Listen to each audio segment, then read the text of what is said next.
केरल के कोल्लम मंदिर में दर्दनाक हादसे के बाद आज नागपुर के केमिकल एंड एक्सप्लोजिव के मुख्य नियंत्रक डॉक्टर के सुदर्शन ने घटनास्थल का दौरा किया।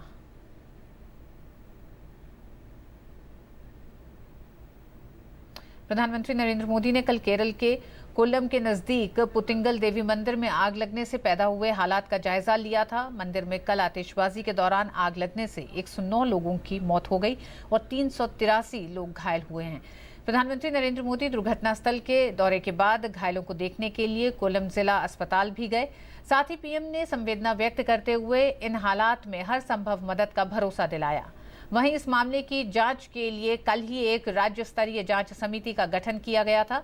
समिति 6 महीने में अपनी रिपोर्ट सौंपेगी। पहले समय सबसे बड़ी जरूरत जाना है। और हमारी संवाददाता आयशा खानम ने कोल्लम मंदिर हादसे के एक चश्मदीद से बात की।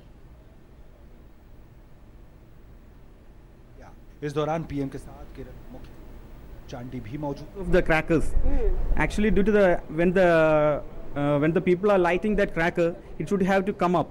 Actually, what has happened that the weight of the crackers was too heavy, so the pressure could not lift up, and it get explode within the ground.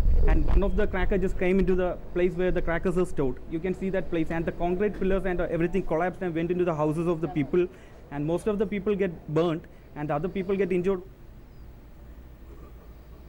और कोल्लम से हमारे साथ जुड़ रही हैं हमारी संवाददाता आयशा खानम। आयशा, आप उस जगह पे चश्मदीदों से आपने बात की है, क्या नई जानकारियां पता चली हैं वहां पहुंचने के बाद आपको? जी देखिए रितु, ये साफ जाहिर हो रहा है कि यहाँ पर आतिशबाजी की पहले तो इजाज़त नहीं दी गई थी, लेकिन आतिशबाजी जमकर हुई है 11 बजे 11:30 बजे के बाद। हालांकि यहाँ पर जो मंदिर कमेटी है उन्हें एक स्टे ऑर्डर सौंपा गया था। यहाँ के जो निवासी हैं, इस मंदिर के आसपास रहने वाले निवासी, उनके पास कोर्ट की तरफ से एक स्टे ऑर्डर था जो 9 तारीख को 9 तारीख तक स्टे था किसी भी तरह की आतिशबाजी के लिए। तो यहाँ पर मंदिर के लोगों ने 9 तारीख को जाने दिया और रात में 12 बजे के बाद यानी 10 तारीख की रात को आतिशबाजी शुरू की। तो टेक्निकली उन्होंने उनका ये मानना है कि स्टे ऑर्डर जो था वो 9 तारीख का था, लेकिन आतिशबाजी जो हुई वो 10 तारीख को हुई है।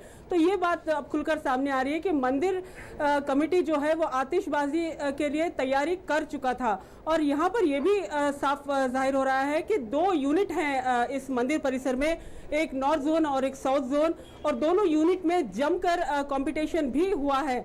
और हैरानी की बात यह है कि जब एक यूनिट की तरफ से आतिशबाजी खत्म हुई थी तो उसके बाद ही उस यूनिट का एक पटाखा जो है दूसरी यूनिट यानी इस तरफ मौजूद जो स्टोर हाउस था जहां पर पटाखे रखे गए थे, जहां पर क्रैकर्स रखे, उस पर आ गिरा है।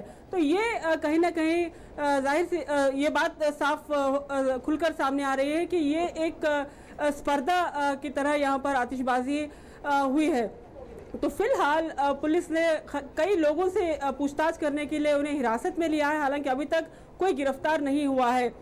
और गौर करने वाली बात यह है कि पुलिस उन लोगों से पूछताछ कर रही है जो इस इवेंट के ऑर्गेनाइजर्स थे, यानी जो इस कंपटीशन इस स्पर्धा के ऑर्गेनाइजर्स थे। लेकिन मंदिर कमेटी के कोई भी सदस्य अभी तक पुलिस के सामने नहीं पहुंचे हैं, ना अफसोस जाहिर करते हुए पहुंचे हैं और ना ही कोई एक्सप्लेनेशन देने के लिए पहुंचे हैं। तो जाहिर सी बात है, जो सवाल बने थे कि आखिरकार इस आतिशबाजी के पीछे किसका हाथ है, कौन उन्हें इजाज़त दी, ये तमाम सवाल अभी भी बने हुए हैं। और जो फोरेंसिक एक्सपर्ट्स हैं इस घटनास्थल से वो कई एविडेंस जुटा रहे हैं। कुछ ही देर पहले हमने देखा यहाँ पर जो एक्सप्लोजिव्स के एक्सपर्ट्स थे वो इस घटनास्थल से कई फोरेंसिक जो कड़ियाँ हैं वो जुटाते हुए नजर आए। और केरला सरकार का यह मानना है कि पूरी रिपोर्ट आने तक का लगभग 6 महीने का इंतजार करना पड़ेगा। लेकिन अफसोस की बात है कि 6 महीने काफी लंबा समय होता है, क्योंकि यहाँ मौजूद कई लोग अपने चेहरे पे यही सवाल लेकर खड़े हैं कि आखिरकार उनकी जिंदगी के साथ किसने खिलवाड़ किया। बिल्कुल आयशा, 6 महीने बहुत ही लंबा वक्त होता है। आयशा, इस मंदिर की जो आतिशबाजी थी ये मुख्य आकर्षण रहा है इस समय का, हर साल का। तो क्या हमेशा इस तरह की लापरवाही होती थी या कभी नहीं ध्यान दिया जाता था और एक लंबे समय से ये परंपरा के तहत हो रहा था और इतना बड़ा हादसा हो गया है? जी देखिए, यहाँ के जो निवासी हैं, इस मंदिर के आसपास रहने वाले निवासी, खासकर पंकजाक्षी अम्मा जो इस फायर क्रैकर्स के खिलाफ एक मुहिम चला रही थी, उनका ये मानना है कि ये जो आतिशबाजी है पिछले 7-8 साल से ज़्यादा होने लगी है। पहले छोटी मोटी आतिशबाजी होती थी जो हर बार हर मंदिर के बाहर हर उत्सव के बाद मनाया जाता है।